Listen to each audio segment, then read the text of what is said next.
Quando que o magistrado, o juiz, pode determinar a prova de ofício no processo civil? E o que limita esse poder probatório? Bom, aqui a gente teria que fazer uma live só para tratar disso, né? O poder instrutório do juiz. Em que circunstâncias o juiz pode determinar no processo civil a produção de uma prova de ofício? Essa é uma questão teórica altamente controvertida, inclusive objeto de vários artigos científicos, de várias teses de mestrado, várias teses de doutorado. Nós temos vários livros que tratam disso, né? O poder instrutório do juiz. Há aqui muita discussão, muita briga acadêmica, né? Nós temos uma parte da doutrina, aquela doutrina mais garantista, aquela doutrina mais voltada para um sistema processual adversarial, onde o protagonista do processo é as partes, né? O protagonista aqui é o autor e o réu, onde o juiz não pode, né, exercer de ofício o poder instrutório, porque quando ele exerce de ofício esse poder instrutório, ele se vincula e aí ele quebra a sua imparcialidade. Nós temos uma corrente doutrinária muito forte nesse sentido, uma corrente voltada mais para o garantismo. Mas nós temos uma outra corrente, uma corrente voltada mais para um sistema não adversarial, para um sistema inquisitivo do processo, onde o processo é de interesse público, onde o juiz busca a verdade real, onde o juiz tem poder instrutório, onde o juiz pode determinar a produção da prova de ofício e isso não quebra a sua imparcialidade. Uma doutrina voltada mais para que o juiz seja o protagonista do processo e, portanto, possa ter ampla liberdade de determinar a produção da prova. Uma doutrina que, para os garantistas, é mais ativista. Mas, enfim, nós temos muita discussão doutrinária quanto a esse tema. A questão é, o artigo 370 do CPC diz expressamente, quer gostemos, quer não gostemos disso, o artigo 370 diz assim: caberá ao juiz, de ofício ou a requerimento da parte, determinar as provas necessárias ao julgamento do mérito. Então, temos um dispositivo legal, temos uma base legal que autoriza o juiz a produzir a prova de ofício. A questão que surge aqui é, esse poder que o juiz tem de produzir a prova de ofício é um poder amplo? Ele pode determinar a produção da prova de ofício em qualquer circunstâncias dentro de um processo civil? Ele tem o poder de determinar a iniciativa da produção da prova, ainda que as partes não queiram a produção da prova? O juiz pode determinar de ofício? Nós temos que fazer uma ponderação quanto ao limite. Que o juiz pode determinar a produção da prova de ofício? Ele pode, está previsto aqui no artigo 370. Mas ele pode em que circunstâncias? Aí nós temos 4 posicionamentos doutrinários, pelo menos os 4 principais, que são no seguinte sentido. Para quem entende que o processo ele é um processo voltado mais para um sistema adversarial, onde o juiz não pode substituir a vontade das partes, para quem tem uma visão de processo mais privativa, para quem entende que, ao determinar a produção de uma prova de ofício, o juiz estaria violando o princípio da igualdade, o princípio da imparcialidade e o princípio da imparcialidade, para essa corrente, o juiz não pode determinar a produção da prova de ofício em nenhuma circunstância. Para essa corrente, o artigo 370 é inconstitucional. Toda vez que o juiz determina a produção da prova de ofício, ele fere a sua imparcialidade. Por quê? Porque essa prova, depois de produzida, vai beneficiar alguma das partes. E aí o juiz quebrou a imparcialidade. Ele acabou ajudando uma das partes e isso tornaria a decisão do processo ineficaz, nula, por ofensa à imparcialidade. Então, para quem defende isso, o juiz não pode produzir prova de ofício em nenhum momento do processo. Quem defende isso? Quem é voltado para a teoria garantista do processo. Temos vários doutrinadores excelentes voltados para a teoria garantista. Nós temos uma segunda posição que é totalmente contrária a essa. É um giro aqui de 180 graus, em sentido oposto. Essa corrente diz assim: o juiz tem ampla liberdade probatória.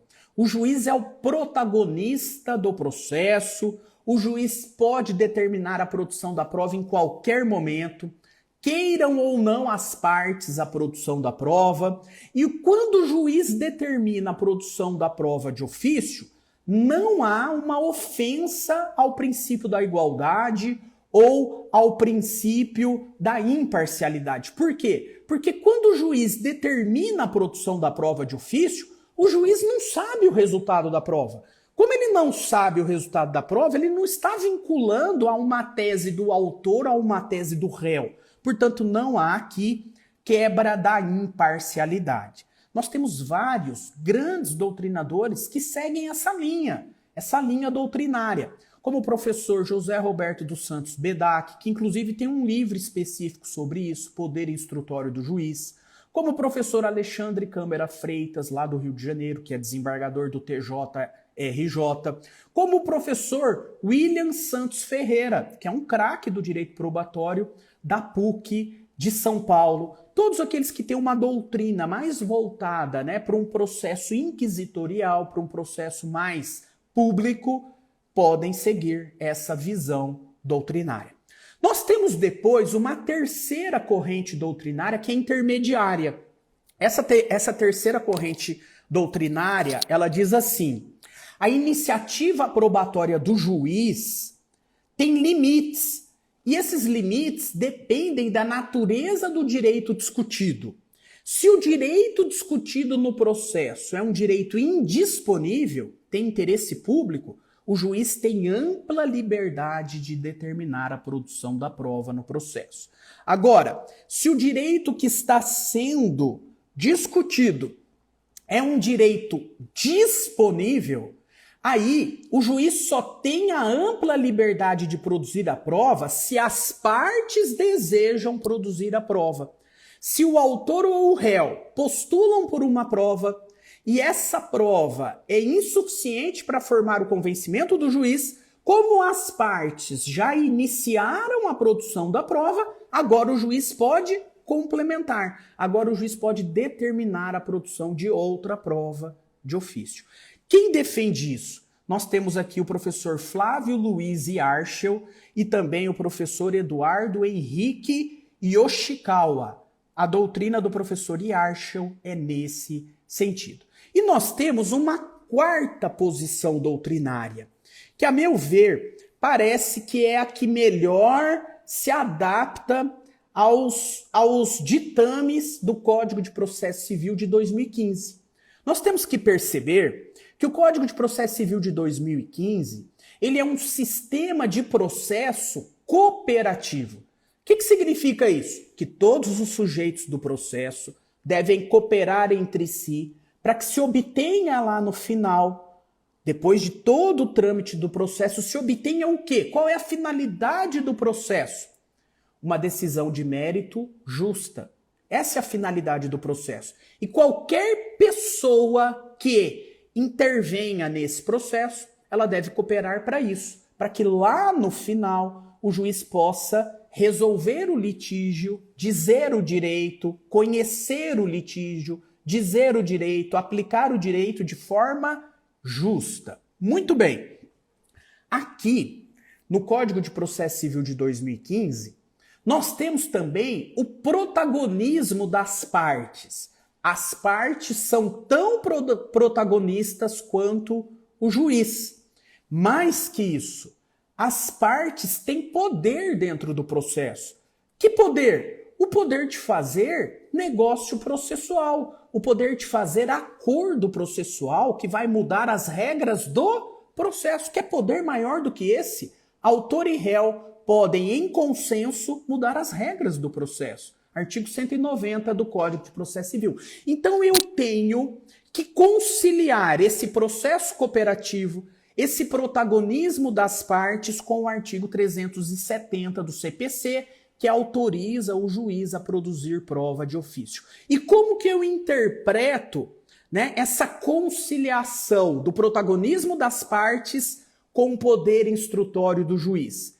A visão que eu faço aqui é uma visão muito parecida com a do professor Fred Didier. O que eu entendo aqui? Eu entendo o seguinte, que se o autor e o réu, ao manifestarem no processo, postularem pelo julgamento antecipado do feito, ou seja, autor e réu não querem produzir provas no processo.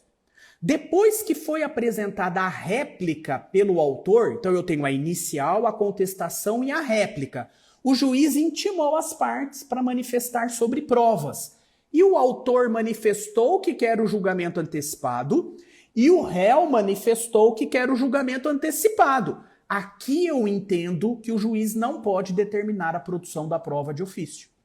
Por quê? Porque eu tenho que levar em consideração o protagonismo das partes. As partes não querem produzir provas. Se as partes não querem produzir prova, o juiz tem que julgar antecipadamente. Mas, professor, o juiz, nesse caso, não se convenceu. O juiz entende que tem que produzir uma prova, que tem que produzir uma perícia. Ele pode determinar a produção da perícia nesse momento? Eu entendo que não. O juiz não tem a iniciativa probatória. Se as partes não querem produzir provas, o juiz não pode determinar a produção da prova de ofício. Protagonismo das partes. Por que o juiz não pode produzir a prova de ofício nesse caso? Porque eu não posso impor um ônus a quem não quer cumprir o ônus. Eu não posso impor o ônus de produzir uma perícia e pagar o valor dos honorários periciais a quem não quer produzir a perícia e não quer pagar o ônus dos honorários periciais. Bom, se o juiz não se convenceu, para o juiz precisa ser produzida a perícia, mas as partes postularam pelo julgamento antecipado. O juiz tem que julgar? Tem que julgar. Mas, professor, o juiz não se convenceu, ele está em dúvida. Ele não sabe qual fato é verdadeiro, se é o fato do autor ou do réu, o fato controverso. Aí, como as partes abriram mão da produção da prova e o juiz está em estado de dúvida, para julgar, o juiz vai se utilizar do ônus objetivo da prova. Ele vai julgar de que forma? Ele vai dizer assim, olha, aqui eu não me convenci com as provas que já foram produzidas, as provas documentais. Eu estou em estado de dúvida. E como as partes não postularam por produção da prova, ambas requereram o julgamento antecipado do feito, o ônus da prova era do autor. Como o ônus da prova era do autor e ele não produziu a prova, eu vou julgar a ação improcedente. E se o ônus da prova era do réu? Se o ônus da prova era do réu e ninguém quis produzir provas, ele vai dizer, eu fiquei em estado de dúvidas, eu não posso determinar a produção da prova de ofício porque as partes não postularam por prova e, portanto, eu vou julgar a ação procedente. O ônus era do autor, do réu, ele não produziu a prova, então a ação é procedente, o pedido é procedente. Ele vai aplicar a regra do ônus objetivo da prova. Ele vai tirar a carta da manga para dizer para ele qual é o resultado do processo, porque ele não se convenceu. É um risco. As partes assumem esse risco ao postularem o julgamento antecipado do feito.